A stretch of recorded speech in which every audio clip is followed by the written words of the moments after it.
Maboyka, itu no kina atiao no. How's everybody doing? Well, I'm waiting for my guest, and I just had the sound working really good. Now I'm getting an echo. So I'm getting like a thing back here, my headphones. Anyway, let me show you something. We have a special guest, and it's no other than Gary Williams. Awesome fun. So we're gonna have a good, great discussion with him. But before I get started, I want to let you all to know to like the video and share it. Like the video and share the video. Okay? So let's do that. We get started in a few. Like I said, let me see if I can set this up so I can see.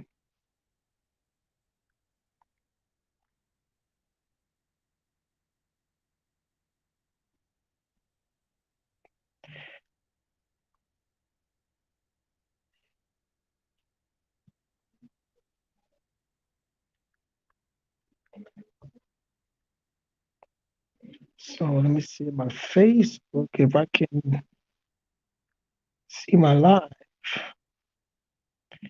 I can't, but it said watch in app. I don't want to watch it in app. I want to watch it live.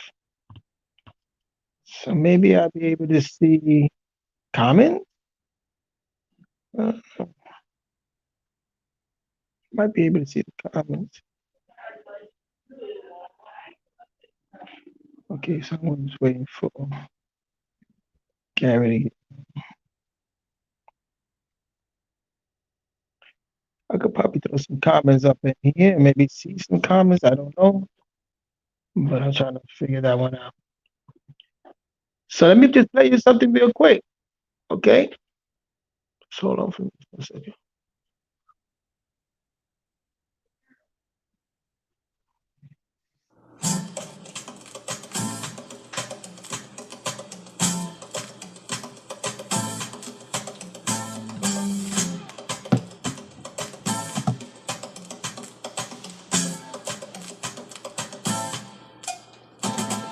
This is the way we rock the house. Sure enough, everybody gonna turn it out. Well, I'm kicking rock well, cause the rock's so swell. Every time you hear my name, it rings a bell. Well, I'm leading right to see, making history with all the fly girls yelling, take me. Well, I'm star rocking, I can't be stopped for all the fly guys gonna hit the top. Well, I'm Keith, you can call me Keith. Caesar, the reason why, cause I'm the women pleaser. Well, I'm Jazz to Jazz with the most finesse. Say I do it to the rhythm, to the do it the best. Now with the funky four. And I'm a plus one more. And this is the way we go back and forth. With the five MCs, there aren't too much when we rock the mic. So with the match we touch. We're on time, we're masterminds. We hypnotize when we run down the rhyme. They're four fly guys and the best female. And I'm telling the truth, not a fairy tale. Now listen to the story that the five put down. And it's guaranteed, so let the travel around. Now we said it once and we said it twice. And we're proving to you that we're better than nice.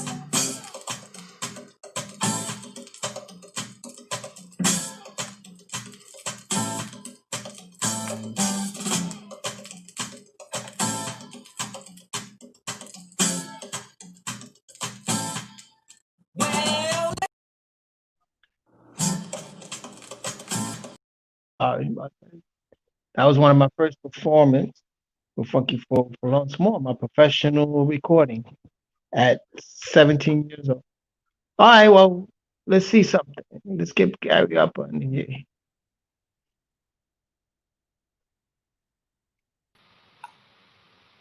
Yo, Gary, what's up, brother? all right, I hear you good. You hear me good? Yeah, I hear you real good, man. Okay, because let me put me on camera, because I was getting an echo. Now I'm getting an echo in the background. Yo, I'm speaking to you and I'm hearing this double talk. Man, it's good to have you. Now, give me 1 second. Let me do an intro and okay, we'll be right on, all right? okay.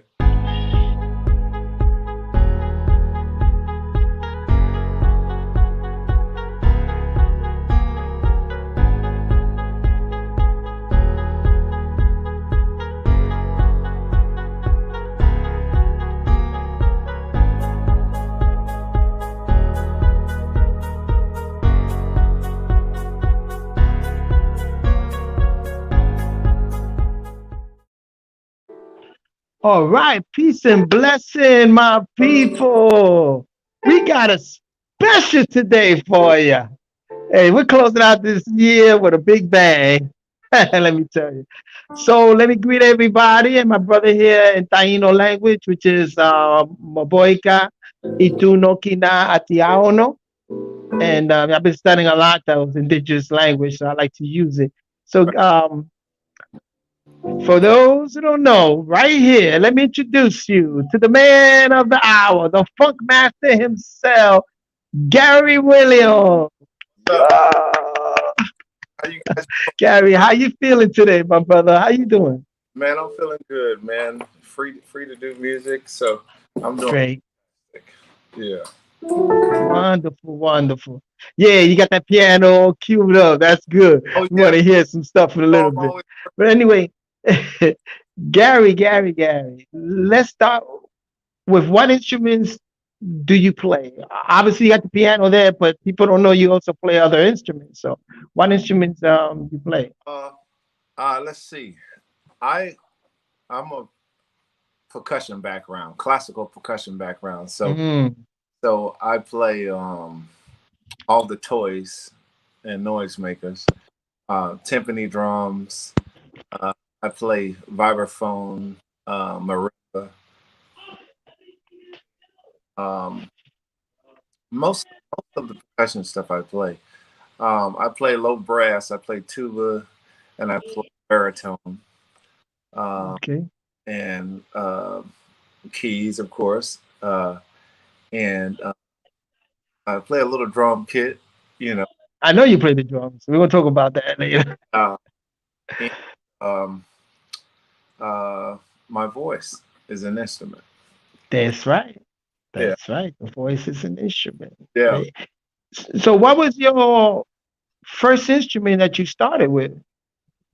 It had to be drums because Drums. you know, 5 years old, we call hole living in the hole. Uh, Hmm. years old, it's pots and pans. Uh, Mm, so that's right. on pots and pans, that was the way of life back then. so, so tell us, where were you born? Where was Gary Williams born? I was born in Bartow, Florida, uh, Okay. which because we couldn't afford to go to Winter Haven Hospital, Mm, lived in Winter Haven. So basically, I was born in Winter Haven, but I was born mm, in Bartow Hospital and okay. um, um, grew up in that small town, in Central Florida. Hmm. Yeah, You told me a story how you used to slap the mule. Pop! You slapped the mule. yeah, we Gary, really? kind of That- good. but that's Florida. You know what I'm Yeah. saying? Yeah, that's Florida. That is so great. That is great. So when was the first not let me ask you something. Because I know your children and they all show this talent. I mean, your daughter sing, the oldest one, your son, Joshua, Yeah. right? Yeah. He raps and he also produces. Right. Muto, Yeah. he also produces it, right? And now you got the little one Yeah. learning vocals and keyboards and that. So so in your family, where is this? Does a talent? Was there somebody in your family that it? Do you go? Can you go back into your grandmother, your grandfather? Does Yeah. that go back? Um, I think this all stemmed from me, Mm-hmm. my uncles and my mother. My So your mother's side. uncle and also my dad. Uh, Mm-hmm. they're all musicians and they all sing. And Oh. I used to, when I was little, Mm-hmm. I used to watch my uncle and my mom do duets, you know, and I'd be sitting on the couch and they'd break a sweat. You know, nobody's around in a cold sweat doing the And the duets. performance of their life right there. Yeah, and I used to be sitting there, watching, Mm, just like blown away, as a little tiny baby. I think right. 4 or 5 years old, you know, Wow. and I just thought it was amazing. Uh, uh, watching them. And it was so inspiring because they Hmm. had nothing back. They just came with the real. It was just nice and authentic. And Nice. my dad, he'll walk in a house if there's music playing. He'll just get everybody dancing. You know. Uh, I noticed a lot of musicians have that experience in the family, that music is and but dancing. the rerun. You know what I'm saying? And you know, he Oh, party stuff. nice. So it was just a So lot. you started at a very early age playing. I mean, Yeah. when did you first pick up a trap set? Because you said that's your first instrument. When was the first time that you said, "Wait a minute, this I'm in"? Well, what happened was in my neighborhood that we call the Hole in Mm, Lawrenceville in that area, mm, in Florida. But we call it the Hole because it was all dirt roads. It didn't mm. have a pavement, and so there was a Wow. part that people lived very close together. It was just it's not it was definitely a poor area. You know, uh, Hmm. people loved each other. We all loved each other. And if it rained, you had to stay inside because everything mud is everywhere. You know what I mean? Yeah. Yeah. But one Saturday morning, I heard these older kids. I think we call them Sean and Nike. Nike. They Mm, were playing on pots and pans. Around the corner from my apartment where I was, my godmother lived. mm. And I just fell in love. I was like, "What is that sound?" Pots and pans. I was I wonder why you used that pan and timbalito when we did the solo. That was awesome. they were like high school cadences and things like that on notes Mm, what they had learned. And so, mind you, I'm like 5 years old, so I go around there and they say, "Look at this little kid, give him some sticks." And then I kept showing up until they gave me sticks, and they gave me mm. some sticks, and I just started playing, and they was like, "He got it, he got it." And then I started playing with them, and next thing you know, I fell in love with it, and I started creating my own beats and things like that. And Nice. we, I showed my cousins, how to play, and uh, about 4 or 5 cousins, and we start playing the boys and girls clubs, you know, and people Mm, would drop the money, every time we yeah. play. And that was something for little kids like that. It was just the whole neighborhood knew that we did that. I was called the drummer boy. I was called so many. Can Uh, imagine. and the sticks that we had back then was broken branches. You know what I'm saying? that was it was broken branches. So That's remind me of me in Puerto when I went to Puerto Rico at a very early age, yeah, and we formed a band. So we had like the what they call buckets. That was the conga, yeah, the cracker, big crackers where you yeah, put the yeah. crackers in the jars, metal one. We turn them upside down. Those are the timbales. Oh yeah, Guys made bass. I mean, we had a whole band. Because again, you raise up in an area like that. Also, we had roads that didn't have pavement, also, yeah, and same thing. And everybody, friends walking out without no shoes. yeah. Those You know what I'm saying? And the kids getting together, and we just formed our own band. Man. beautiful. We creative, man. That's a creative time. It's beautiful, beautiful. Yeah, and uh, the instruments that we so-called called instruments was upside down Mhm. heaters and bathtubs. You know, we didn't really play the buckets. We didn't play buckets. We sat on the buckets, but we Okay. played pots and pans and upside down bathtubs, and then the shop Wow. hi hat. But we didn't know what a hi hat was. We just wanted that sound, you know, Hmm. curve around on. So it was special. That's something. Later in life, I Hmm. Hmm. opened. You get to treasure that. You know, That's right. I didn't want to lose that, so I was like hesitant. Hmm. And humbleness. Yeah. Yeah, yeah. Yeah.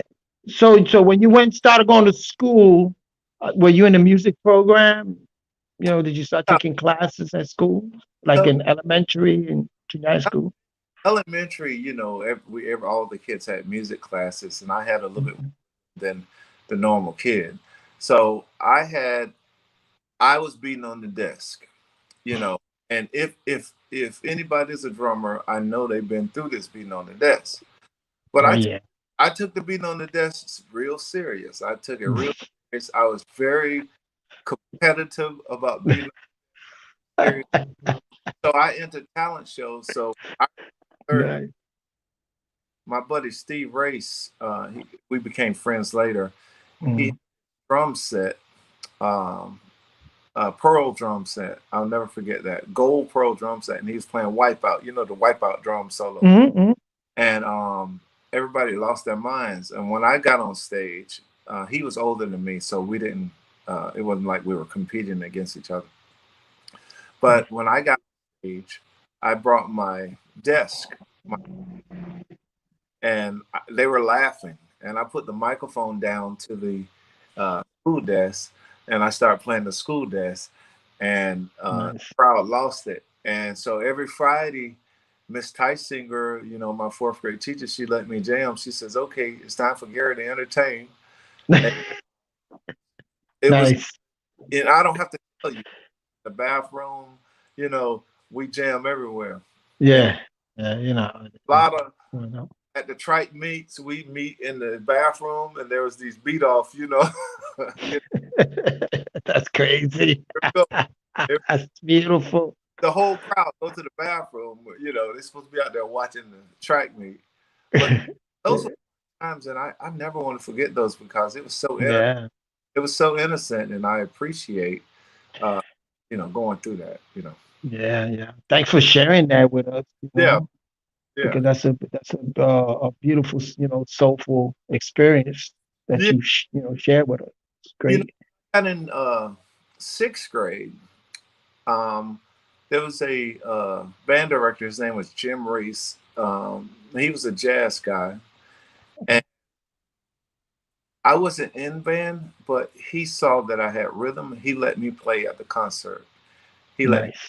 he let me play drums at the concert, and I didn't know I was going to meet him later in life. But I just at that time did something for me because only time you'll find me is in the mornings outside. Me and Oscar and all those cats that I used to be with, we be drumming outside in the morning. Everybody be forming the lines and getting down.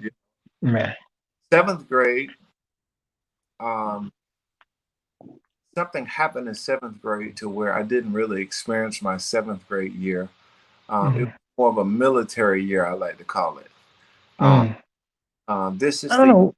What do you mean by that military?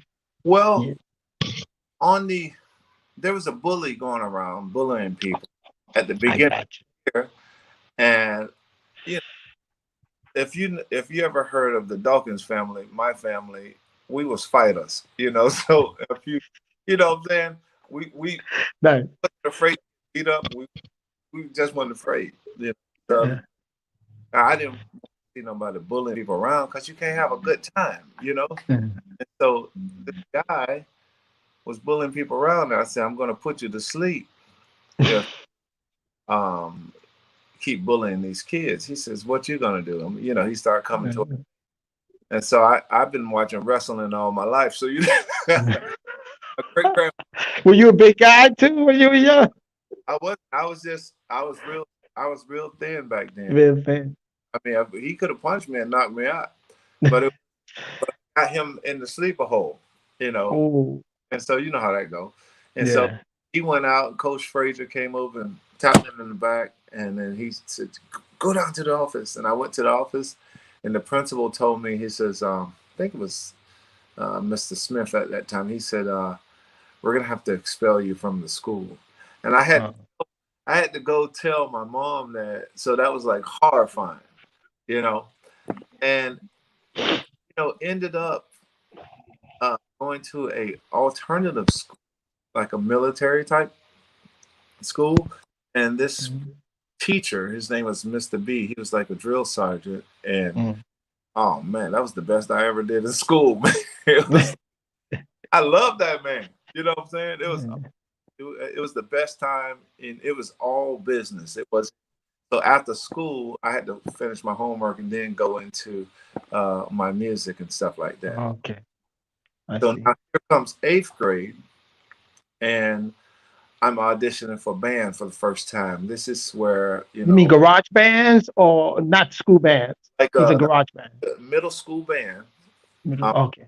Audition, and there was this teacher that I could never forget. Her name was Miss Lynn Putnam, and Mm, says, "What do you guys want to audition for?" Right away, I was like, "Drums," and everybody in the room said drums. mm, And so we had to do the old stump and clap. Who can catch the mm. thing?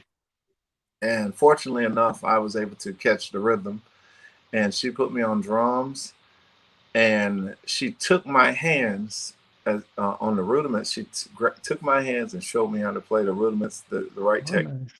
You know, it was really cool, and I had a lot of upperclassmen that really cared. And they were Mm, like, "I'm going to show you this." And nice. guy back in third grade when he was in fourth, Steve Race with the pro drum set, he was there. He was always pushing me. He was very competitive. He was always like, "Can you do this?" I said, "Not yet, but give it some time." I had I had guys like Doug Creekmore sneaking around teaching me so that I could catch up to Steve, and Nice. Richard Mathis coming from the high school. Um, Nice. I mean, before that, if there was a parade in town, I was that kid who was marching in the parade but wasn't in the parade. You know what I'm?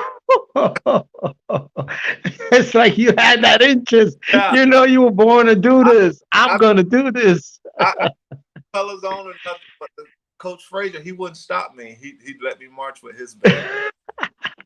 I just That's great. marched beside, Oh, as far as until your mom said, "Boy, come back here," man. you know. Oh, man.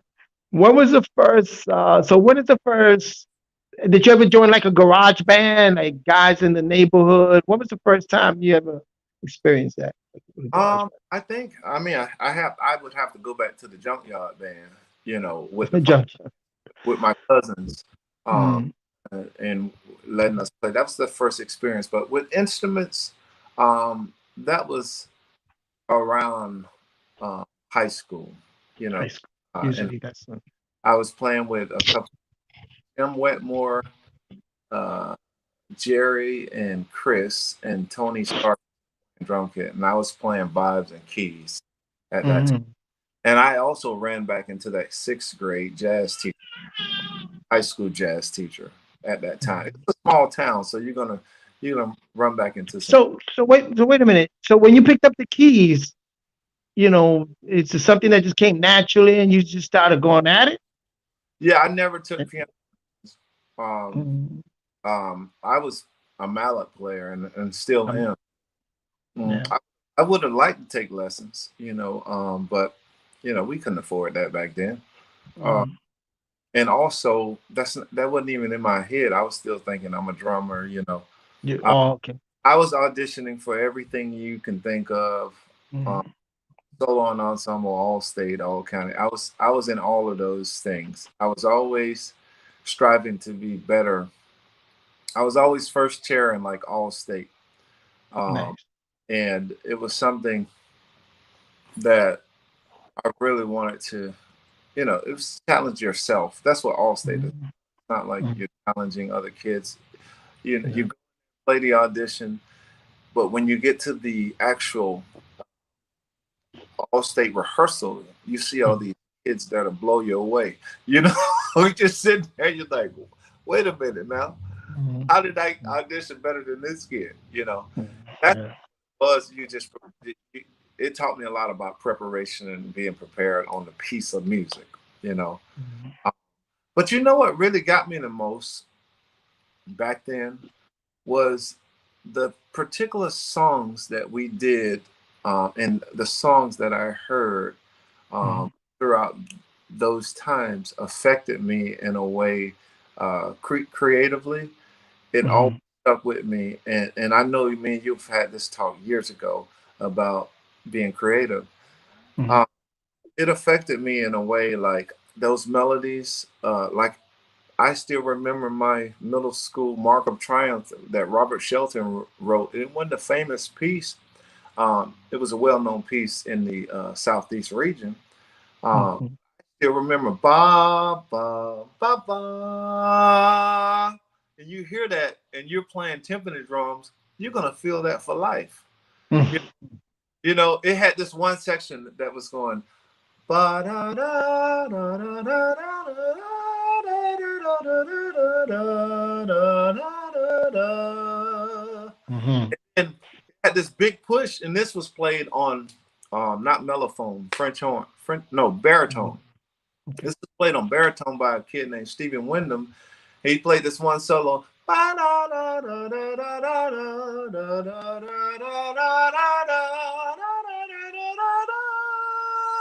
And then here comes the Mark of Triumph Mm. again as he's crescendoing, and then he's getting into this big piece is gonna happen again, you know? And Mm. so I'm like, Yeah.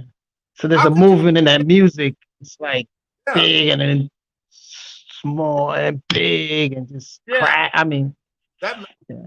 that messed me up, and it made me Mhm. love that more than anything. And also it made me want to be get into composing. Okay. I was just like this You this remember the first song you ever composed?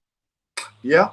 I when thank God I had great band um, when I was in school. Um, they let's see, was I in school?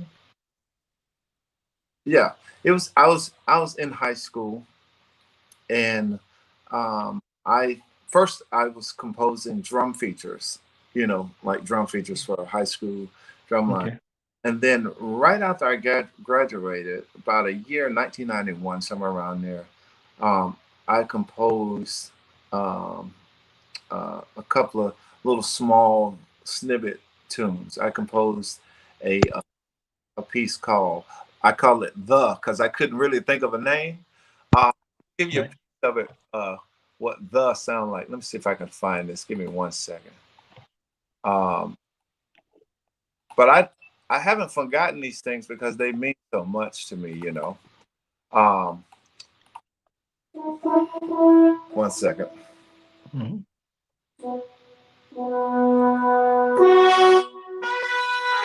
See something.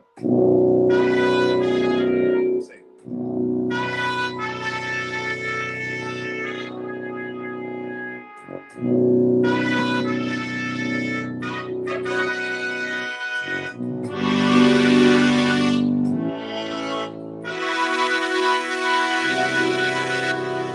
Yeah, that's like a movie piece. That's like a big Yeah, so thing, man. so Love it. it was like that, and you know where that stuff come from is Yeah. I was a little kid, and I stayed a lot over my grandfather's house, and he let me watch anything I want to watch. Mhm. All I wanted to watch was the intros to movies. Mm. When I it's was the same way. gonna Yeah, the pieces are nice. yeah, all I wanted to watch all those little get a piece of the rock, those little ads in the Yeah. those Yeah. little things that happen. They'll do the theme and then they'll do this another theme, a short theme where the guy Mm. typewriter and he throws the letter and it becomes something else. Yeah. Charlie Brown to you name it. I used to know, Yeah. you know. I think we're fortunate to grow around some very, you know, beautiful music, soulful in that era, you Oh yeah, know. Yeah. uh, So as you went through high school yeah. and you started composing a little, keyboards. Now, I know that you worked with singers. When did you start resonating with your vocals? I I mean, didn't. how did that come along? Well, let me just say this: I never thought that they were gonna come together, you know, Mm, or I never knew that they were gonna come together at some point. But mm, it's interesting because my mom, like I told you, I used to watch them, and I used to go to church quite often. mm. And um, my mom, at 9 year old, you know how you have the Easter speech that you did in church. She says you're going to sing a solo. Oh, oh, I heard you humming around. You're going to sing a solo, and nice. I sung. She made me sing a solo, and it happened to be pretty high level solo for my age, you know. And the solo Mhm. went like that. I'll just do a little piece. Let's see. In the hour when it seems all hope is gone, crying in the midnight. So it was kind of like that type, Mhm. a tempo type of solo Nice. in the church, and then you got all the old folks cheering you on. Go ahead, Mhm. Nice. son. You know, you know, you know. Lord, this boy is blessed. Well, God. everybody in the neighborhood encourages you. Everybody keeps Yeah. this time, Yeah. and everybody in the neighborhood discipline you too if you messed up too. Hmm. Hmm. This So you was got that grassroots training, yeah, and this that's wonderful. Man. You was right at the right yeah, environment, and you hear that a lot in your work. yeah. It was. You stay true to that. I can never forget anybody who ever played a role, and I mean I know them all. I can Hmm. off like this, because that meant so much to me in my life. I could have been doing something else, shooting Oh somebody, yeah. going somewhere else. You know what I'm saying? I could have been doing a lot of things. Hmm. Um, this was this is special moments, and it might not be as special. I say this to some of the people who played a role in my life, and I say stuff to them, and they say, "Really? I didn't feel that I had that much impact in you." Hmm. They didn't know, you know, what it meant. Like Richie Hmm. Matthews, the kid that used to come from high school and show me all this stuff before I got to high school because he wanted me to be ready before I got there. Hmm. You know, Nice. all those rudiments. Him and Doug Creekmore. Between him and Doug Creekmore was in ninth. I was in eighth. He took me to that through that whole Hasselhard book. Um, Hmm. and then I had in high school I had like peers like Dale Black and Todd Layton. Those guys, Hmm. we'd meet up in All County and All State and all that stuff. Rob Lambert was uh, so influential. I remember one time in the All State band, I had um, got a high chair. Let's just say that in the Okay. All State band, and Rob was there. Uh, and Rob is the percussionist of where I'm from. Rob is like the man. He's still a band director now. He's fantastic. Mm. Um, Great. always looked up to him. And the director, I don't know who it was that at that time, I can't remember him, but he stopped me. Well, he stopped us all, and we were playing this overture, and I had this big cymbal part, crash cymbal part, and he said, "Well, Like the ones you used to make me play. yeah, yeah." He had. So I was like, "Oh, what's going on? Why is everybody looking at me?" And he's like, "Who's the section leader in here?" And I was like, you know, and then that put all eyes on me because if you're the section leader, they expect for you to know everything, Oh to yeah. you know.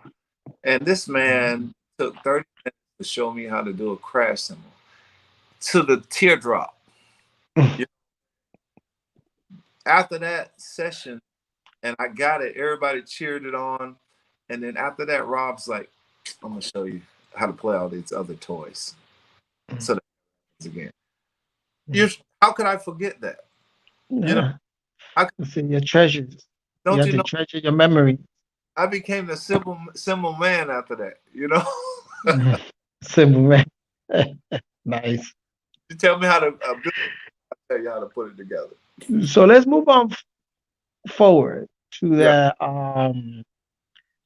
So you did a lot of producing work, yeah, and I know this is. So I'm taking you pre GWB when okay, you worked around with boy bands, yeah, television episodes, doing, yeah. you know, helping. Tell us about that. How did that come about? I mean, did it happen at a early, after high school you went to college? I would assume. What happened was, um, let's see. okay, this is why I say I couldn't believe how they all came together in the end, Mm. because um, the reality of drum corps and all that stuff, just the mentality of like succeeding and getting the job done and playing to the highest level. That was always in my head, and spending many hours to get stuff right. I was always drilled in my head, and so now when I'm 14, I'm with a guy. His name is uh, uh, what we called him DJ Skip back then. And DJ Skip had a little small studio, and I'd go in the studio. My mom bought me a keyboard and a drum set at that time, and that was the best thing that we ever had.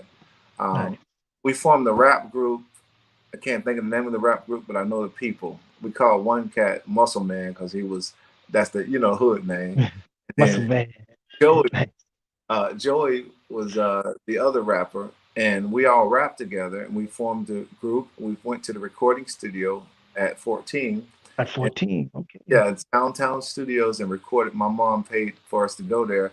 We recorded a song called Cold Basin.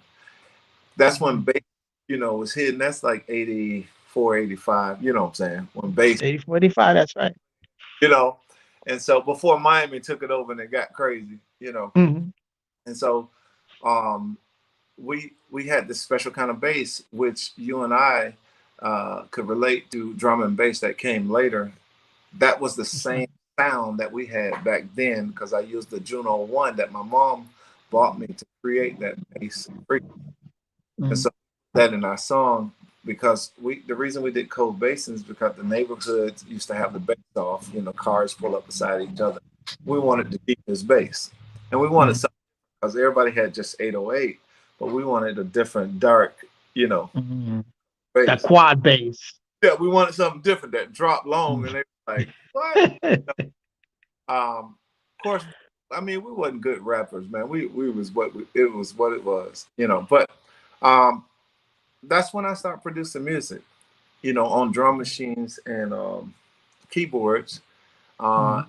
and I got a little knack for it because I met in that studio a, a, a, another manager that worked with DJ Skip. At Okay. that time, the group was called Def Troop Posse, King Rapper. Hmm. So I was doing beats for, tracks and stuff for all those rappers at that time. And on the other side, I create the background music um, for my family members who song. If my mom liked to throw talent shows, my uncles like to throw talent. Hmm. I always had to do the background music for it. So that was good practice for me at that age. And Right. they took me in the park to where they were, well, we don't have any music, we don't have a DJ. And what I used to do, since I used to do all the backing tracks, I used to take my keyboard and drum machine and play Planet Rock, play those things that Hmm. you know, that we love, and it was so Yeah, that good. make a groove too. So I was learning while I'm doing it. Uh, Mm. and but like on the real scale, to get into that, this happened um, when after I graduated high school, because I went up to New York for a little bit, and I met this lady named my mom, stepmom, introduced me to a lady named Sylvia, and we started writing, and then we wrote letters to all the record labels. Mm. And we started getting bites, you know, Mm. and people start having me do this, having me do this. They start Mm. sending me stuff like that, and then that was in New York, you know, Mm. and that was really the first time in the '90s to where things were starting to jump off. Johnny wrote Okay. down to work with a group called Solid Harmony because they was going on tour with the Backstreet Boys. And Hmm. like, can you work uh, work with these girls? I said, I'll be down. I was on a plane, ready to come back to Florida. And I worked with the group, and one thing led to another. You know, um, I had managers Angie and Rose Neal. They were both joint management at that time, and Mm. they groups that they had me working with. Everybody in their different crews always had me working with some groups vocally. And um, when I was in middle school, um, I met the DeRosa family, and Joseph DeRosa. Uh, I call him my vocal coach. He was. I was so inspired after going on a trip with them, and Tony made Allstate with me, so we were the ones going, and so it was. Um, his family was singing tags, barbershop tags, all the way over and all the way back in the restaurants. They were just singing the whole time. I was so inspired by that. And off and on, Joe would come in and help the woodwinders at the schools when I was in school. And then he'd pull me to the side, give me a quick vocal lesson.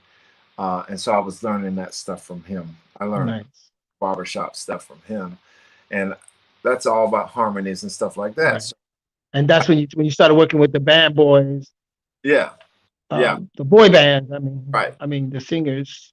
Right. That's I learned there back then, and then I carried that on with me. I remember I started working with the boy bands. And sorry to go back and forth, but the first thing I was teaching the boy bands and girl bands is tags, the stuff that I learned and stuff that I heard, you know. So I also, when I was young, I was working with the choirs too, you know. So my mom had me doing something like that. So with the choirs and the band, I went to Polk State College, and I wanted to have a choir there. I wanted to do something with a choir, and so I'd walk up and down the hallways. People I didn't know knew they can sing. I was like, "You're gonna be in my choir. Meet me at 4 o'clock." What? Yeah, you're gonna be in this choir. I went down to basketball rehearsal. Basketball team was playing. I went down there and I said, "I want this whole all you guys on in my choir rehearsal." Thank you are. I said, just you know, and that's how bold I was. And like, that's you, I know, because that's the way I want you in my band. That's it. No questions. I want you in my band. They all came, man. It was like people in the room. And then I said to them, I said, if anybody has egos and you don't want to listen to anybody, you don't want to learn nothing, it's time for you to leave. About 15 people left. We had about 80, then the choir ended up being about 70 people. Wow. You know, and I had some raw singers. I got soloists from every area in Polk County in that choir, you know, so it was really nice. Can you do me a favor? Your camera, can you face a little bit that way? Can you seem to, oh, maybe you move a little right. Can you like a little more, you're moving a little more to the side, but that's cool. There, perfect. That's perfect. I'll be sure. Yeah. So the choir, and let me tell you something. You took the band one time to a family reunion. Oh yeah. Remember that? And I seen it on that stage. Your uncle, your aunt, your cousin get up there, even your kids getting up there singing and performing. It was like a concert. Like, yo, this is great, man. This is great. So I tested that. Yeah, come from a family. Yeah, very musical. Yeah, man. So you really enjoy working with bands like that, boy bands and singers and choirs. I know they had me working with boy bands, and then I started working with rock bands. You know, I worked right on your studio. I remember that. And that was nice. You know, I enjoyed that too. All kind of bands, you know, like that. I didn't care what the music was, as long as I wasn't talking about kill your mother, you know, all that stuff. Yeah. I like all because he was about resonance. He was about also showing them how to, you know, in their instrument and how to. Because I remember you had this rock band in the studio that you was at, and we came by. Chris Valentino, Arrow. You had us come by, and you start jamming, showing the guys, and they were all like, "What?" and yeah. you start jamming, Uh, man. That was nice. That So was times, I tell you, um, I will say this, man. Those early '90s times was the best time because I was teaching drumline and mm, too, and those kids mean more to me uh, mm, uh, than the world. yeah, Kids anymore. They're all adults with children. But at that time, that meant so much to me because they were, um, you know, mentally on a different yeah, level. They got the job done. They were very talented being with those kids. And I want to thank Dale and Todd for coming out in 1993 mm, to kind of we all kind of team those kids to help them get to different mental level. very nice. Nice. Yeah. So let's talk about Orlando, Florida.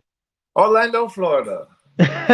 So, And what was the first band you ever formed in Orlando? okay, well, um, there was Because a I band, could tell you when I first saw you, but let right. me see if that was the first band. Well, the first band I had it was Matt Brown and different people. Uh, Excuse me, there's some of my kids in the background. My granddaughter, my oh, that's she, the yeah, band was that's me. Let me see. I don't know. that's all right. Let me Earth mute Mike. Earth Tone was like a big band. It was just a big band, and we were trying to play funk then, um, and it didn't last long. It was Jeff. Remember Jeff used to play saxophone. What's Jeff's last name? Remember Jeff? Jeff. Yeah, I'm Jeff. familiar. And then Siaka passed away later. Remember that? Siaka passed away. Yeah, Siaka. So Jeff, I can't think of Jeff last name, but what happened is I went over to Winter Park and over near the hospital. Jeff lived over Mhm. there, had all those Full Cell boys over there, and so Right. I brought Dan, that used to be in Cal, and came over Dan, I remember and Dan. playing sax, and so Dan. I don't know what happened. Dan was playing with us first, and then Matt Brown came in and started playing drums. Man. Orhe, remember Orhe on trumpet? Uh, Yeah. Jorge was playing trumpet at that time. We had the band called Earth Tone, and I had Joy, the female singer. She was singing, and then Mhm. um, the reason I created that because BMF brought and jazz, and so I wanted to come in there and be a part of that whole thing. And they started doing stuff for us, like putting on the shows, and it was always me and BMF in a band. Always the Earth Right. first band. Then um, I met Errol at Fat and Jazzy. Okay. At AC, same thing place I met. Awesome guitar player. Yeah, yeah, yeah. No, that was my best friend. Um, Mm. so met him, and there was other people there, coming around in and out. But the main two people I met there was Errol and AC. You know, because BMF we had knew each other a little bit earlier before that, and they were doing Fat and Jazzy, and I started coming up there. This is like 95, 90, somewhere around, Mm. and we formed a band called Fluid. And So Fluid, fluid. well, Fluid was with Dave and Dunn. Dave played bass, and Mhm. amateur at the time. Dave and Dunn. Dave played drums, and Dunn played bass. Okay. And we figured, who cares if they're amateur? We're They're willing to practice 60 days straight before we do a show, and we're gonna That's hit it. 3 times a day, 60 days straight. And they agreed to do it. We didn't care, and so the band director let me use vibraphones, and I had this piece of crap keyboard, some Yamaha toy keyboard. Errol had a hollow body, but he put that um, the expansion stuff that you put in walls that expand. What is what is it called when you put the stuff in the wall? He put that in his guitar and Okay. expanded his guitar, actually cracked his guitar on stage. And so we ran that for a while. And what I really like about that crew was the fact that we rehearsed so much. And then we played that gig, and then Chris was coming to the shows. Chris Valentino. Chris was Mm, like, you guys looking for a drummer? And we was like, mm, perfect timing because we don't have a drummer. And then Carl Ross was around at that time. Carl Ross, mm. bass player, reggae man. Yeah. Um, Yeah. then we formed So Fluid with, you know, Yeah. Andy Let, Riley. let me tell you, mm, the first time I seen Soul Fluid, believe it or not, was at City Jazz. Oh yeah, You oh had that singer Annie, was yeah, it Annie Hernandez? Something like that was the Andy Riley. singer. Yeah, Also, you had the two twins yeah, the on the twins. sides, the twins. Yeah, Errol, I remember Errol, and yeah. Chris Valentino was playing drums. The first time I got, because I was working at Radio City at I City Walk playing percussion. yeah, I And yeah, remember. Jay Puente Yep, on percussion. yep. That was a nice band. That was a funky band. Now that It was that's good perform- cream of the crop, man. We had a ball. That was a nice crew there, man. Nice crew. Tony Venturini joined us after Carl moved on. Mm. Tony Venturini, bass player. Uh, Okay, I think Tony, yeah. yeah, that was I so went nice. to see him. And we was playing. We was set up as man. They had us playing 5 nights a week over there. You know, At City Jazz? jazz. We Wow. just set. Yeah. You set your stuff there and come back 5 days. Yeah. So Jim nice. Stout, good friend of mine. Jim Stout was the Jim Stout, Lee Payton, yeah, manager of City Jazz at the time, and yeah.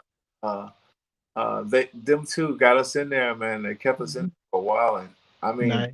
kept us in there until we broke up. You know, Mhm. yeah, Mhm. those are some And great. then after you broke up, was that when you formed the GWB, Gary Williams Band? What happened was I took a break, Mm. focused more on the studio stuff, and so I'm back to boy bands uh, for about maybe 5 years. Um, Okay. 5 years, I wanted to be in the studio, and I built the studio. You know, the big studio. I used Uh, to go visit with you with Chris Valentino there. absolutely. That's off for I-4. Yep. And Yeah, then I remember that. Jeff Villanueva, Grammy Award winning engineer right now. He was with. Mm. That's my right hand man, and we did so many groups and whatever come through there, man. You name it, Mhm.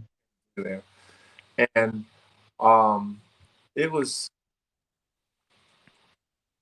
it was really cool because that was a time to where I was looking on my iTunes, and Mhm. I see all these old tunes I was doing back then, Mhm. and the music.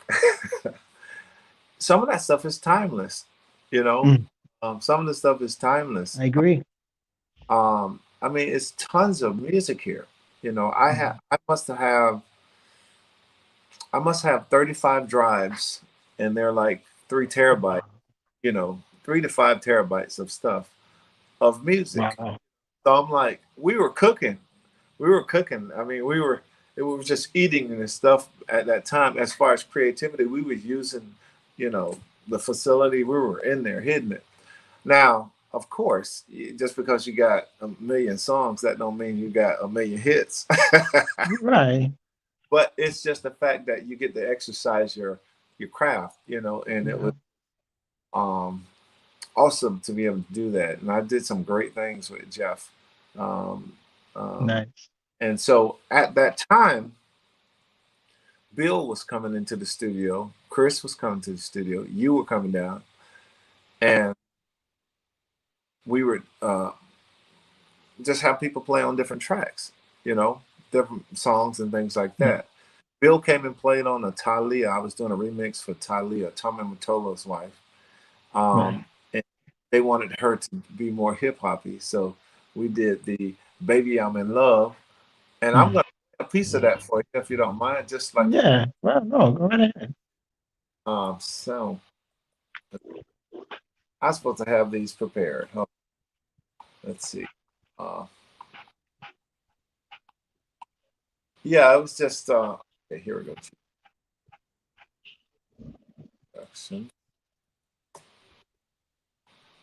It's good to keep track of this stuff, because Oh yeah.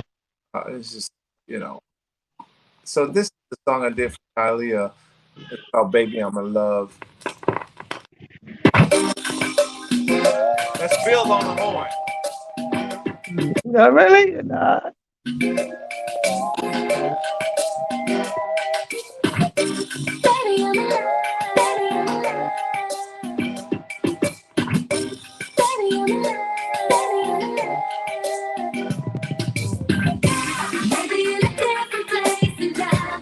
Oh, funky.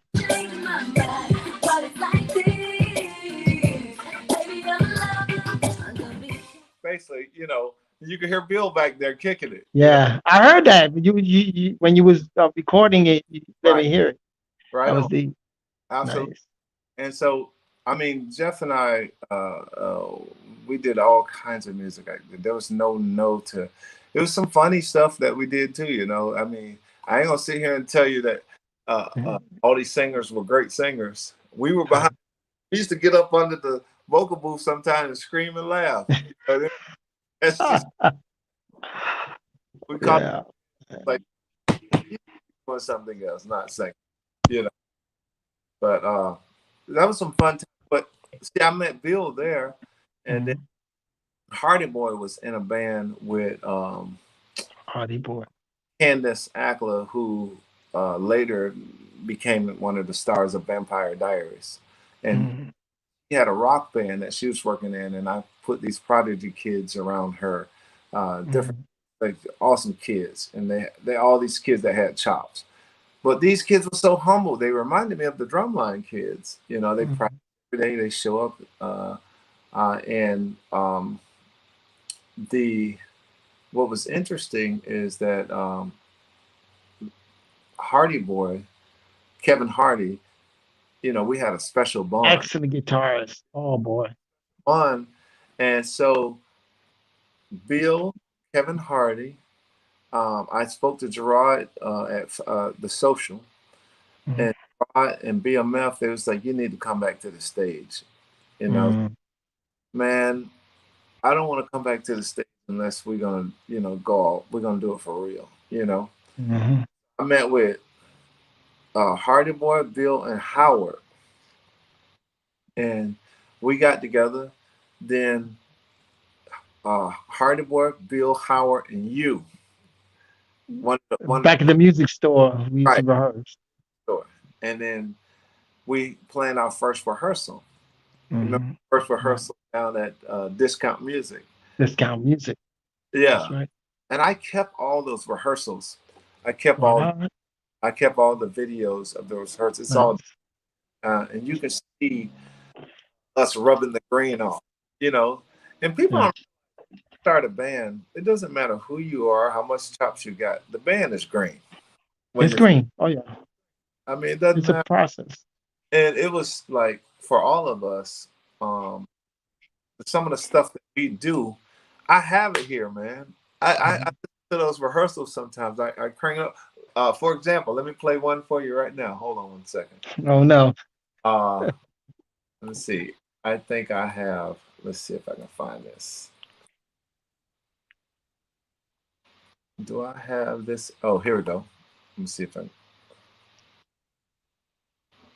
Let's see if this comes to the top. One second. Mhm. It's a rehearsal. GWB rehearsal.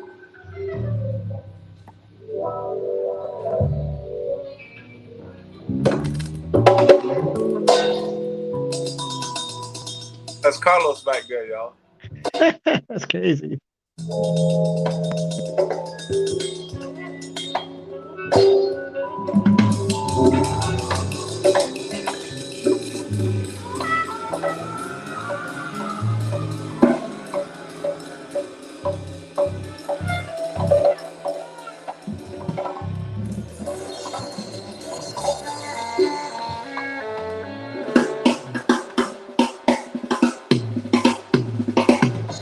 That's Howard.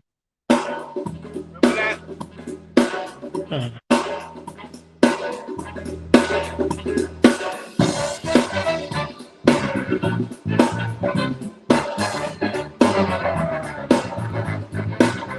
that's funky. I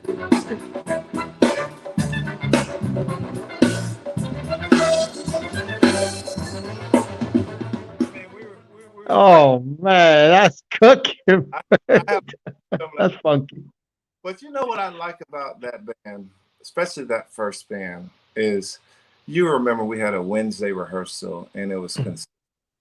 um we didn't we didn't do what So Fluid did as far as like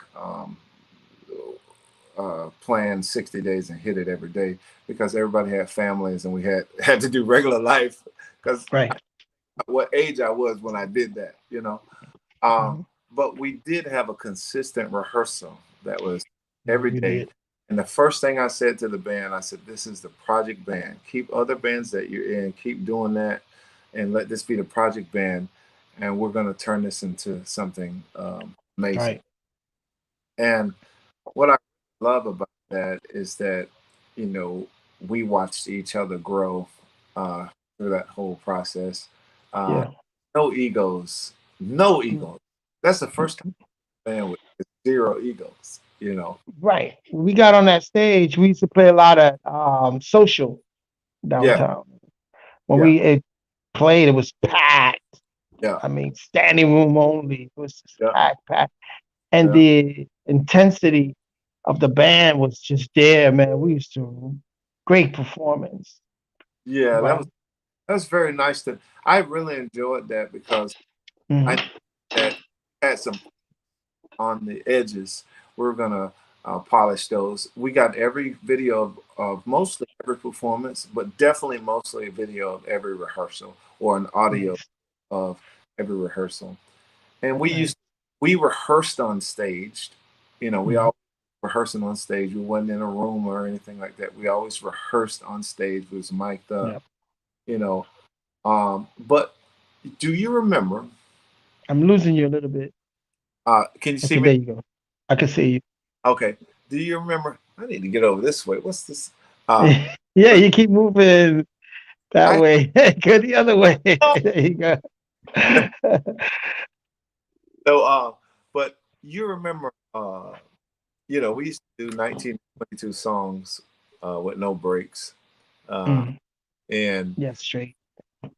what I like about the band is that, especially the back line, the percussion section, you had special toys that you were playing back there. You had a what was Mm. the big drum called? Um, Sudo. Pseudo. Yeah, you Yeah, had the sudo. whole Brazilian thing down there. You had Brazilian. Yeah. the thing. You had the the congas. Uh, With the all bongos on top, yeah, all with the bongos on top. blocks Yeah, and cymbals. that Yeah. was that was to me that took me back to drum corps. You know, that took me back Well, I was with excited to be in the band, and remember I told you I got to step it up, and I came in with some congas from oh Pearl. God. I said I got to step it up, and then my percussion started growing. But it was just the music, you know what I'm saying? The music that you were writing and the funk and the vision that you had, I was all in. I was like, this is it, this is my love, Yeah. because I come from that background, not only that Latin background, but I come from the soul, the hip hop, Oh, you I know. but that's that was that's what I liked about your playing. It was so soulful. It wasn't just usually like when you see I haven't had a percussionist since, right? You just try to be nice. Somebody wants to play salsa over every groove that we have. You know, Yeah, you can't do that. you can't do that. You got to mix it up. I mean, You gotta there's mix it up. You gotta listen to Larry Washington, Ralph McDonald. You gotta yeah, listen to them cats. you got to play. Even Shirley. And we go into some Latin grooves, you know we do. But like Oh yeah. you can't stay there the whole time. You know, you got to move it around. Mhm. Like, what if we play some go-go stuff? You know what I'm saying? A That's right. whole nother That day. was. And when we play go go, we play go go. we play funk, we play funk. We play the Latin stuff, we play the Latin stuff. We knew how to Yeah. uh, play all that type of music. So it Yeah. fit perfectly. And to me, um, I wanted to make sure that we got some of that stuff on tape before I was going through things in my life at that time Yeah, we that, are. you But know, let's speak about the record. You think you heard it all? yeah. Man, that was today's Dave. As a matter of fact, I was speaking with Dev Oh and yeah, Bill. We still mentioning it. It's like, yo, that CD was just funky. I play it to this day. I got it on Spotify. And I still got the CD, yeah, but I play it on digitally on Satisfy, yeah. That was on nice. Spotify. Yeah, And man, that CD, great work, great work. We really worked hard on that, but it all came together, man. yeah. That was nice. I wanted to make sure we got what we had in the beginning on tape before Mhm. their own way. But it was the project, man. It was what it was, and uh, but they, I miss that more than ever. I miss that consecutive rehearsal that we used to do, and all the originals. Remember, we did like we Most of the time, it's all we did. all these originals songs, and then if we had played some covers, we'd recreate them in our own version. Right. So But the originals, the people, I mean, the reaction was just, there and they loved it. It was like, those are your originals? What? Oh, yeah. yeah, it That's was. Gary Williams. I think we helped spawn a lot of other bands, how help kick off a lot of other bands, and I Yeah. see I see that, and I was Yeah. happy to be a part of with all you guys. Um, what I wanted the GWB to be is multi, everybody coming from different walks of life, and Yeah. it was Well, that's just a good, that's a nice concept. it was just that, you know. But I'm gonna play "You Think You Heard It All," just a piece of it for the people, because I don't know. Yeah. I You don't, I see, don't, I'm working on getting the StreamYard. There's certain things I can do, videos and stuff, but I'm learning. So maybe at a future date, I yeah, like to get pieces of music and be able to download it directly. But yeah, go ahead, play yeah. what you got. They need to upgrade it, man. It's a Yeah. nice to have.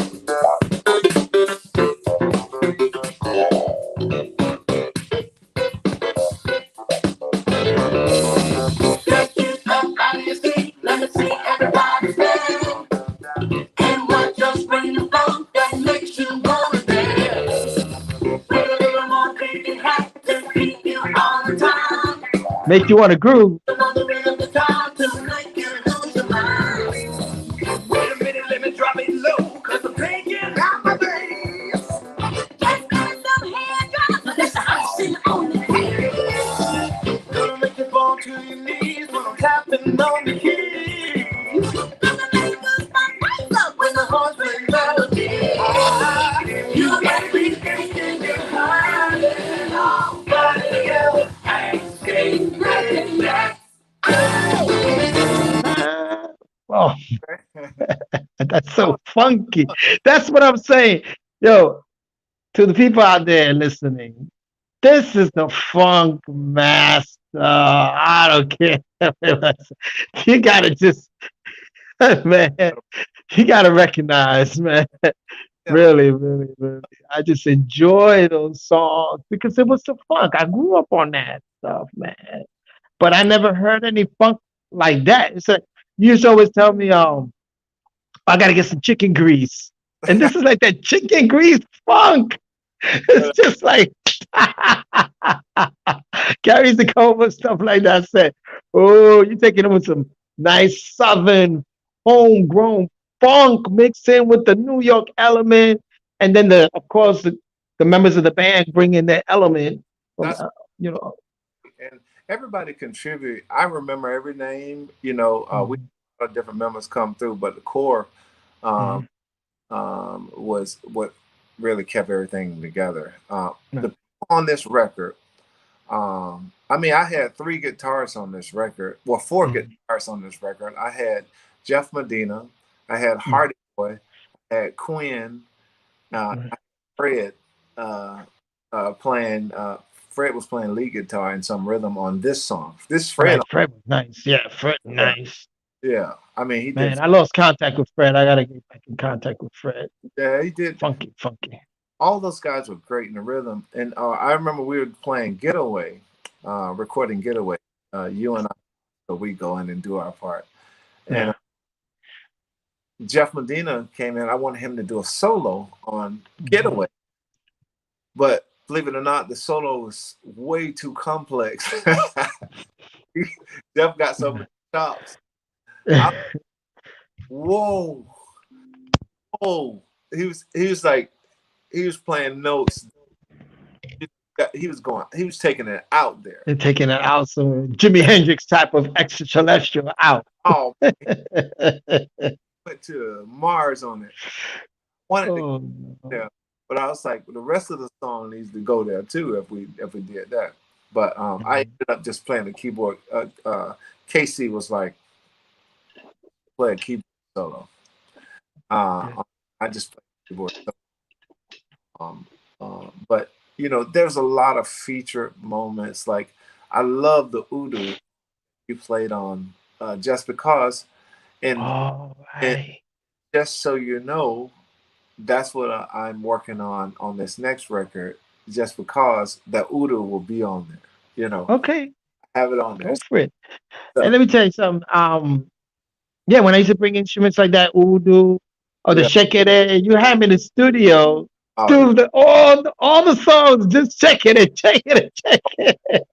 because you love that the exchange with the hi hat and the oh, shekere was just works, you know. what I'm looking for, in a percussion, Yeah. and people don't realize the everybody now don't realize um like the picture hasn't been painted because we've been playing cover band stuff, doing all this other stuff. We got away from the originals. Mhm. So that's what you're doing now. Take us there. I know you got the Stevie Wonder thing going on. Who else can do that but Gary Williams, man? I we That's beautiful. we're enjoying that. That's fun. Who doesn't like to play Stevie stuff? And you learn a lot too Oh by the yeah, way Stevie construct his songs, man. chords. When I tried to, I was first learning. Right now, I was trying to learn somersault. Summer song. Da, da, da. I was Oh, just the chords, and I was like, just listen to them chords. yeah, Stevie has some amazing chords.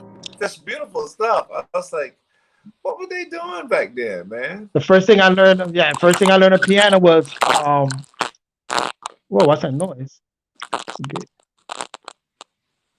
You there? You hear me? It's kind of fuzzy, but I hear. It's kind of fuzzy, but I hear you. Yeah, I hear it now double. You hear the Something's going fuzz? on.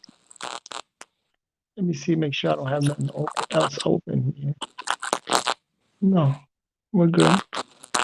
It just Yeah, it's a bad connection, but it'll yeah. fit.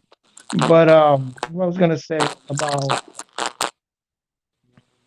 that kind of threw me off. There you go. Oh, it's still there. It's like sounds like something trying to contact us from Jupiter or from Saturn, getting messages. Yeah, that's it. Yeah, but there was something I was gonna mention that I totally. But anyway, yeah, it stopped. Be still on? Oh, I lost. Yeah. But yeah. I mean, Gary's such a. You could come back in, Gary, if you're listening to me. If I did lose you, just come back on in. We're in Florida. He's in Florida, so Florida got a lot of UFOs flying around, stuff like that. But anyway, yeah, I hope he comes back in because I want to talk about what he's doing now. Like I said, the Stevie Wonder stuff is just amazing. The way he even does the glasses, hat. It's a cover, but he really puts himself into it. Very nice. And also, I want to talk about that new project he's got coming on. Let me see if I can send him a message. Let's see.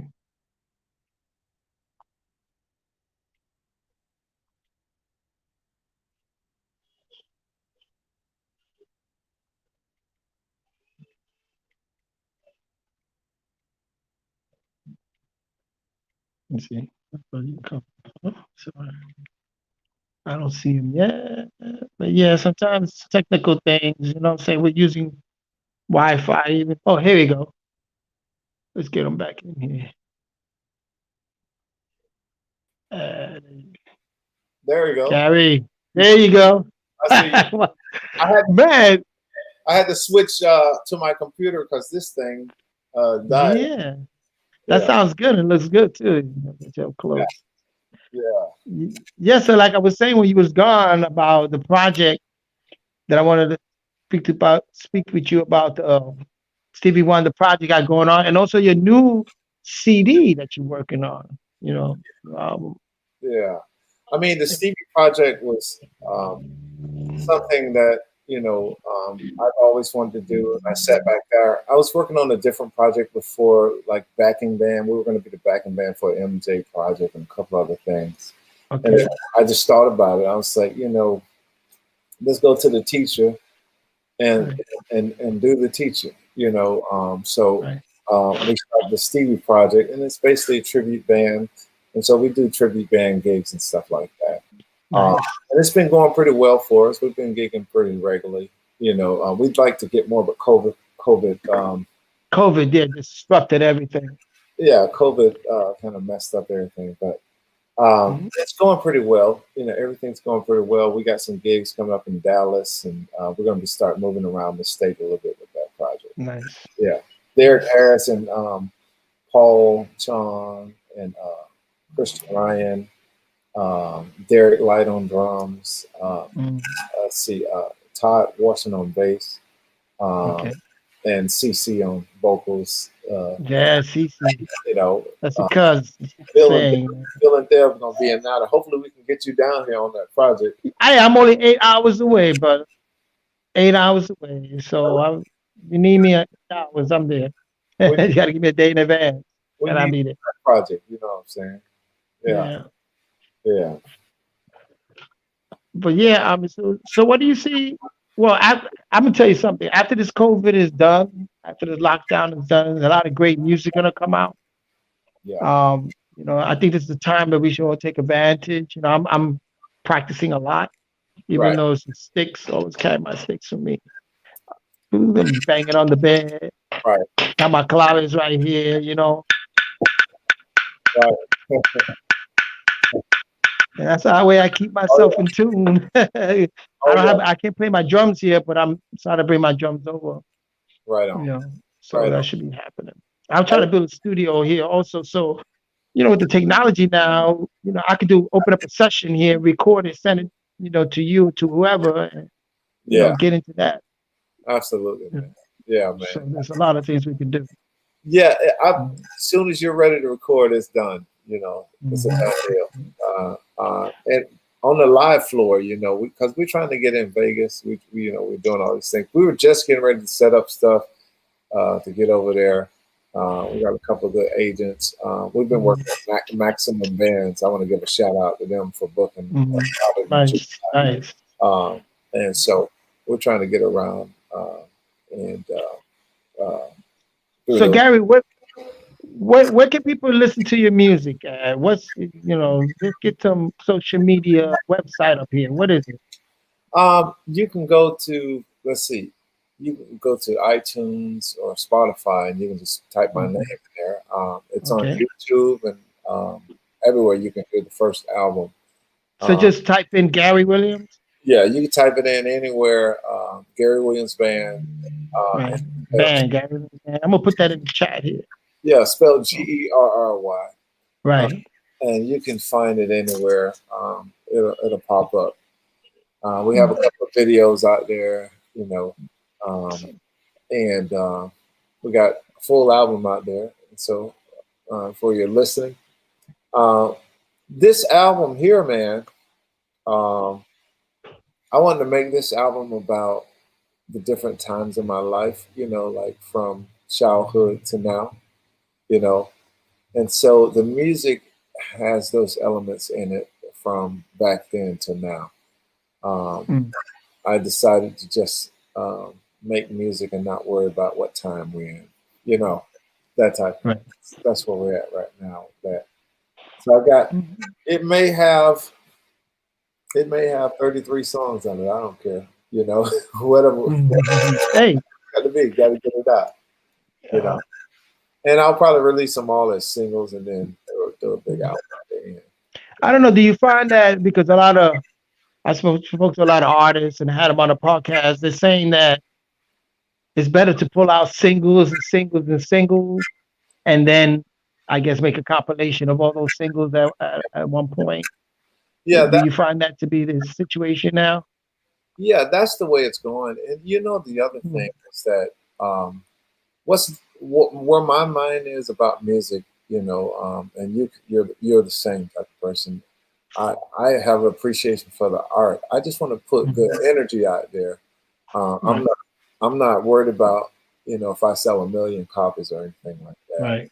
I'm not trying to be the artist. I just want to put some good energy out there and some good music because today's music is it's pretty much the same across the board. You know, and I'm not knocking on it, but I'm just saying it's not like as versatile as it used to be. Like when you It's had all lacking certain characters. You know what I'm saying? It's look lacking at the certain genres. characters. They've got the genres down to like four different genres now. So Wow. you know what I mean. It's not like it used to be. And I remember back then that there was concept albums. You know what I'm saying? You look at Songs of the Key of Life and all these songs on there, or the Commodore's Full Sail. All these groups were putting out concept albums, and I find they don't do that anymore. Yeah, Not as much. I mean, some rappers are doing that, but like yeah, Nas, I heard his stuff. It's like a concept type of thing. yeah, Also, Kid Cudi.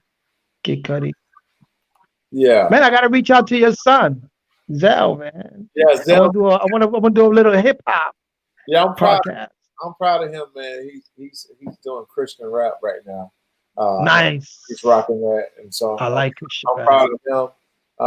Uh, and Drea is doing some tracks on his album, vocal tracks, and then Nice. Muto is Junior here. He's You feature him on one of your songs. I heard that on one oh of your lives.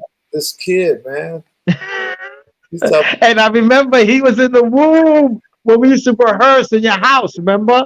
Yep, I He remember. wasn't even born, and we said that he's the GWB. That's the Gary Williams band. That's how old we are. We 13. We How old is he now?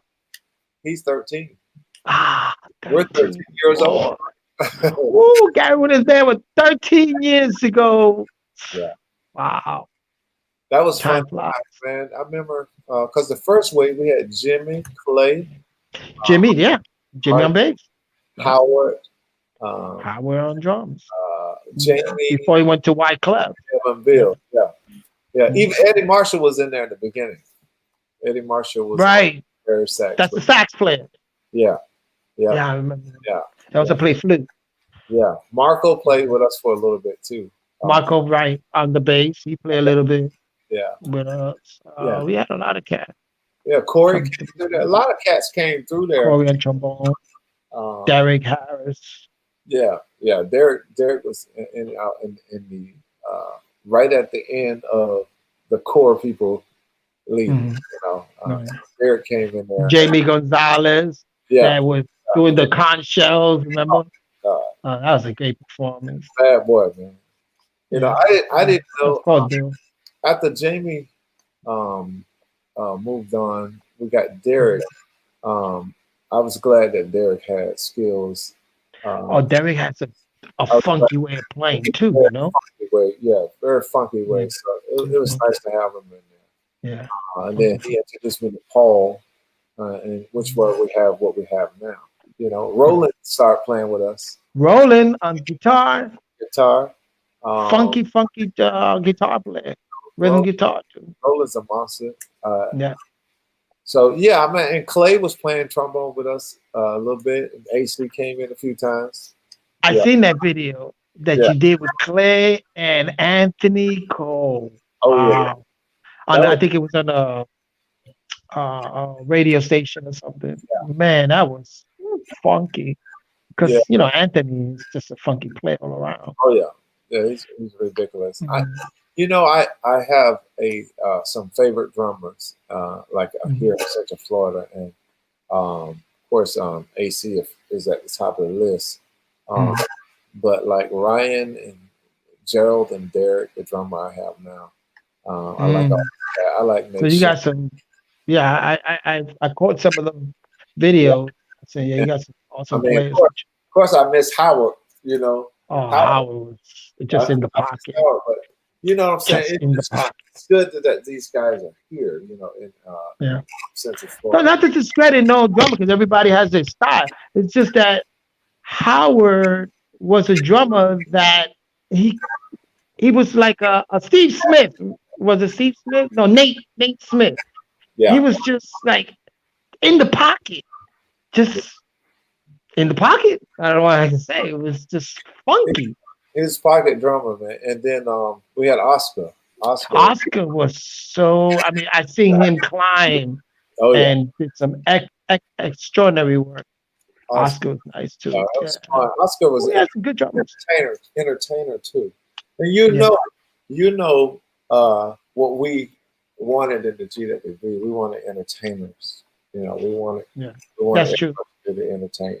So That's true. we got a lot of Because we stuff. used to do a thing, percussion thing. You on timbalitos and me on conga. We do back and forth, and then I'll be like, Oh shoot it yeah, to you, and you be like, always, always, man. That's man. We had a good time. why We be had in a the good time. entertainment business and you can't entertain. You know what I'm saying? Exactly. Yeah. So Exactly.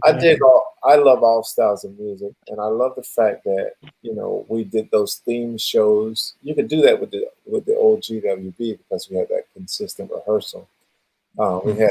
We had the Asian theme show, we had the Christmas show, The Christmas show, man. Come on, man. Carol the Bells.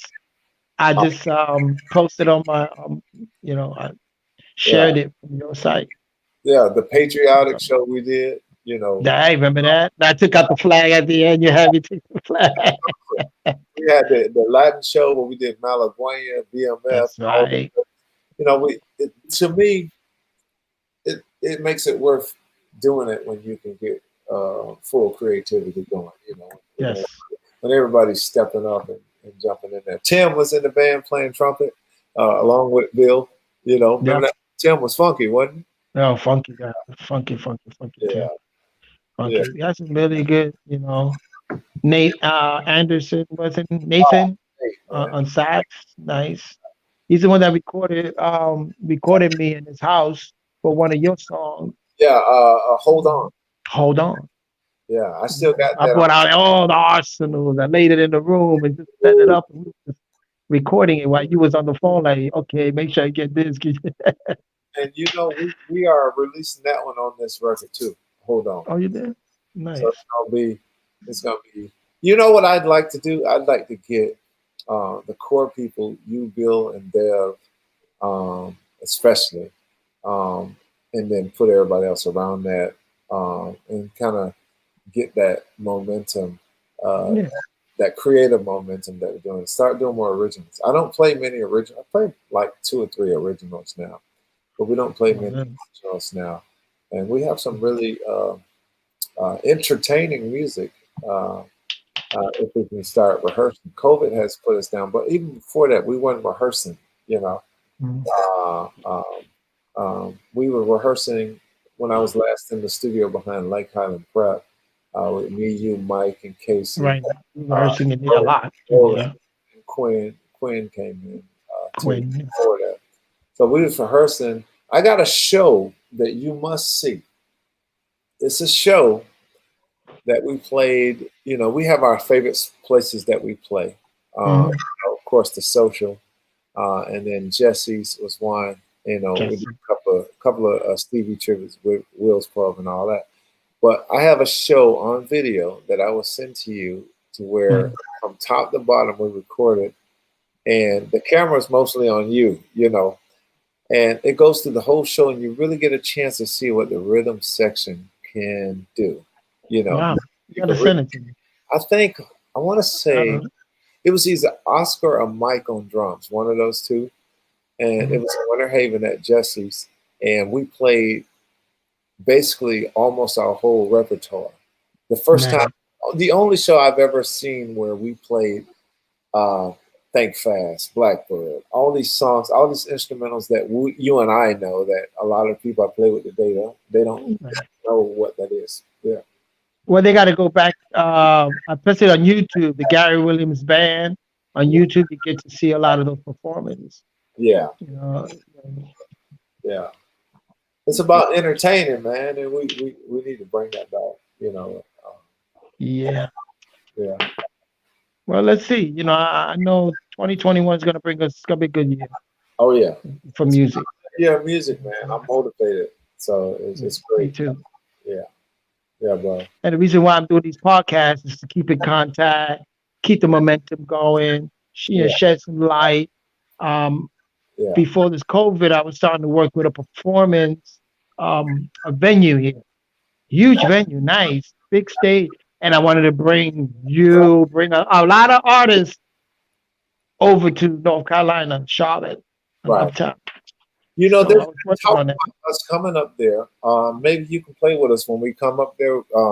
We're talking with a gentleman who wants to book us in Atlanta, um, North Carolina, and South Carolina, and Virginia. I'm in. So It's not too far from me. yeah, it'd be Yeah, nice could uh, work out the to details. have you back in the mix. Because Yeah, I, you know, I talk to Bill and Dev all the time, and they know, me too. that the the core, and I talked to Angie, and Mm-hmm. the core of the GWB needs to be back in there with everybody else that I have new around it, and I think it might be magnificent. Yeah, of I think, course. I think it might be magnificent because So, when I know what I'm dealing with, what we have now, and I know what I'm dealing with, what we had back then, and the combination might be explosive. mhm.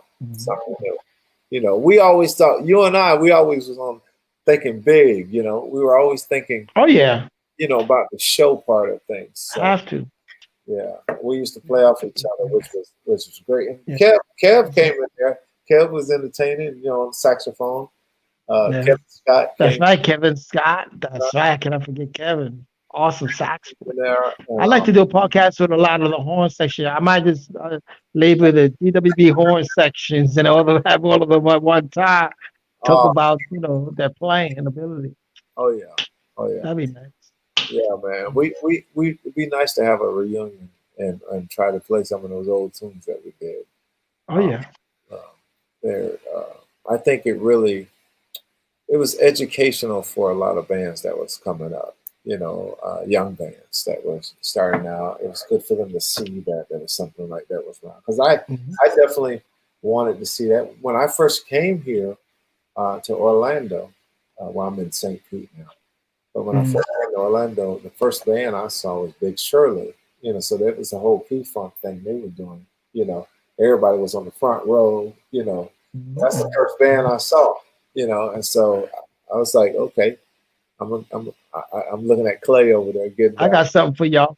I just thought it was just, I thought it was, because they did the whole P-Funk thing. I thought it was like, Mhm. it was nice to have that in the town.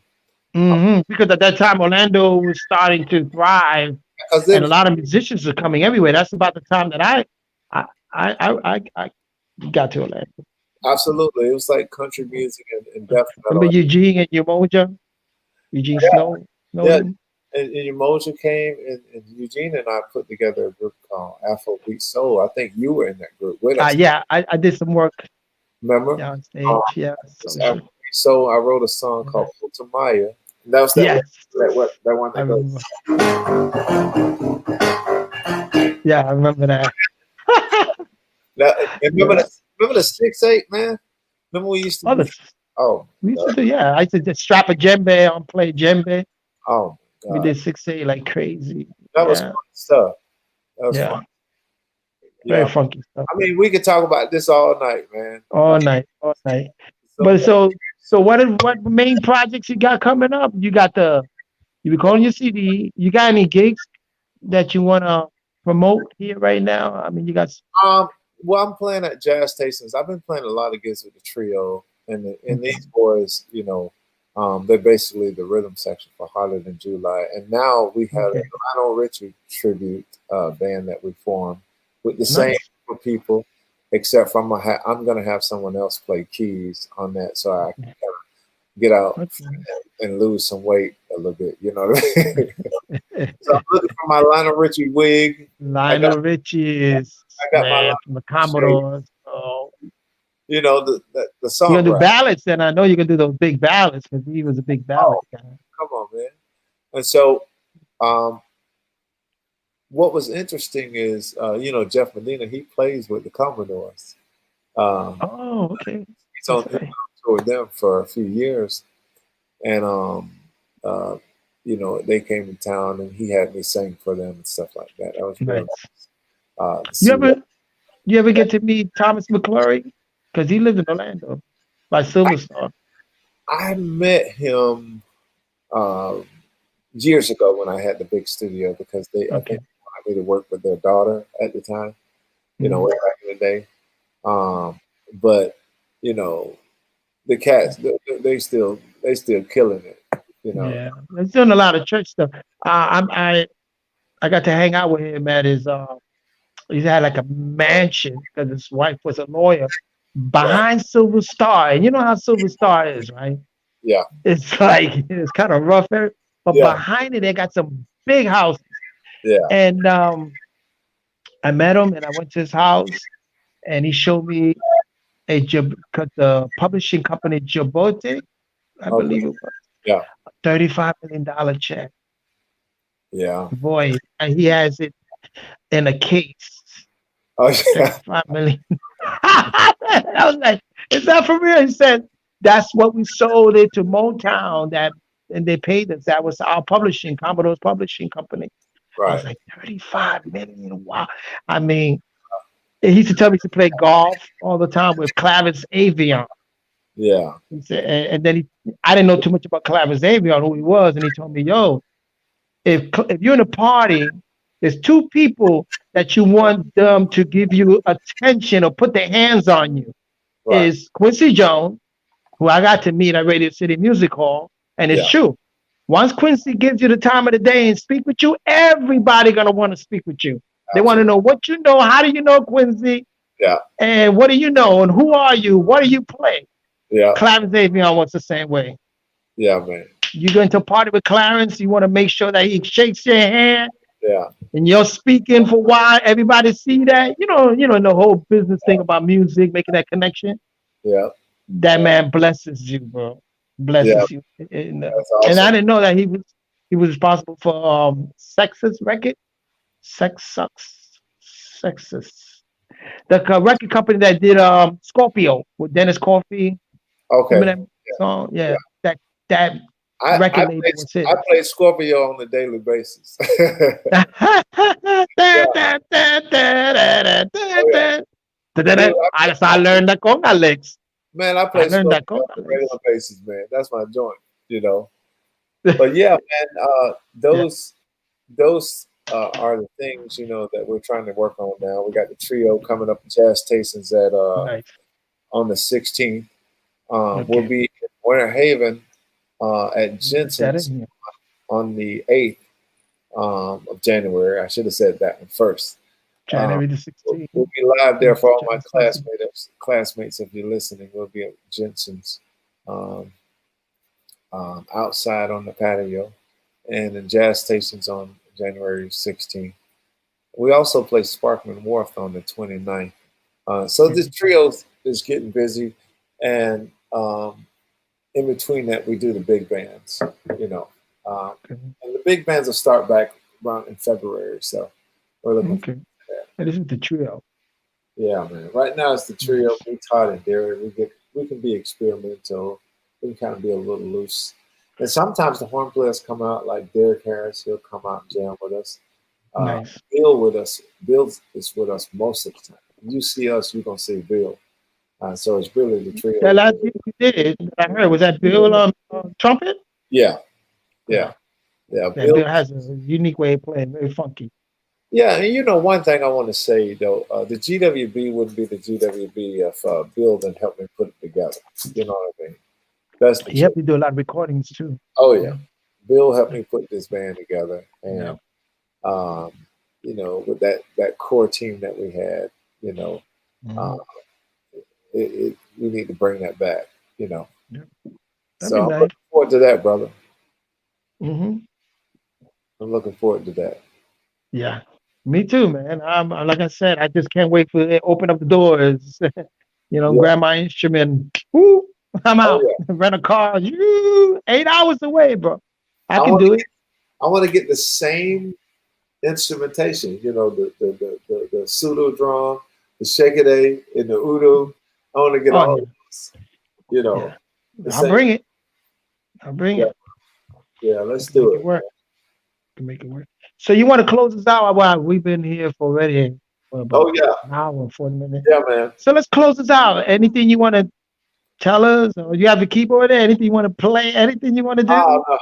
no, no, man. I just want to just share with everybody that I'm working on this album, Okay. and you're gonna hear many things from childhood to now. Mhm. And there's no number I'm putting on how many records I'm putting on this album, but I'll release Nice. probably about 9 singles and then shoot out the record. Um, Nice. and until I get you on it, I ain't done with it. You know what I'm saying? So Yeah, it's we'll one. make it. We'll make it work. Yeah. So I'm working on it now. I'm in the lab right now, and I'm letting being a vessel, being open. But I would like to say this to the people, man, is Mm. everybody's, let's spread some love and stay positive. Yes. Encourage people. Don't judge people for what they are, where they come Right. from. That's what the GWB is about. Right. People come from all walks of life. We treated everybody equally, and we Mhm. never looked down on anybody.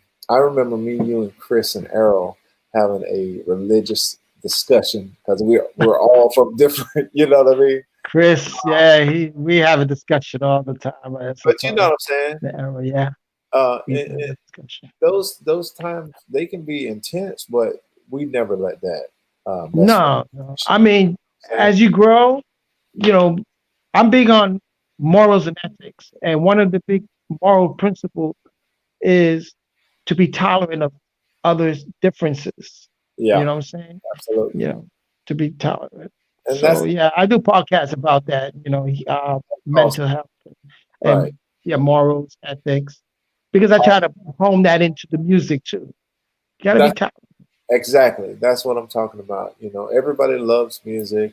I Mhm. got people from all walks of life around me, and from Winter Haven to New Right, York City to LA, and right. overseas, and I love them all. I would love for them to be And you're in more. the perfect medium because music it's a perfect vehicle to spread. It's what it's all about. Resonance and close to resonance, that heart energy, which is Yeah, natural in us to, spread our yeah, love, and yeah, that's, that love that we have for our instrument resonates. And then, when you look at the crowd and people are like this, like you're bigger than life to them, they're looking at you, they see the gleam in their eye, like, because I saw it live when we were playing. And you yeah, say, wow, it's feeling that love. The love yeah, that we have for our instrument, the love that we have spiritual for yeah, our creator, our God, and the love, everything's just all in there. yeah. It's And all in. that's very important. Yep, all the way, man. God Hmm. first on everything. Yeah, Hmm. bro. Yeah, man. It's a pleasure Okay. talking to you, man. Pleasure speaking with you. We learned a lot of things where you were born and your childhood. Very interesting. I It's loved it. stuff we I need to. love it. Now I look and see Gary. You see where the funk is coming from. That's Yeah. that homegrown funk. You can't learn that in nowhere. Hey, I'm It's still trying to just be funky, man. I'm still growing. You know how it goes. yeah. Oh, we all are. We all are. Okay, Gary. I mean, if you know how to end the stream for yourself there, and then All right, I'll just close it on my end. all Okay. right, brother. Peace. Peace. Much love. There you go. Gary Williams, man. There's so much we could have discussed, but I just wanted to concentrate on his upbringing, so you can see when you listen to his music and you know his style, then you say this is from grooming. This is born. You born with this. This is birth. This is like that energy is it's meant to be. Yeah, and that's a beautiful thing, you know what I'm saying? So check out Gary Williams on all the social media. Check out the Gary Williams band on YouTube. You can see those clips and you can see Gary going off. And the rest of the band members, like I was saying, we had a great crew of musicians, man, that came through and they're very prominent, very talented. So there's gonna be more coming from that core group. You heard it from Gary, and just you see that he's gonna be a jazz tasting for those that are in Orlando, January 16th. And soon, what I want to do is start doing a podcast where they set up and we can see a live performance. You know what I'm saying? So I'll leave it there. And I want to thank everybody for coming through. And thank you very much, Gary. This awesome interview, man. So peace and blessings, my people.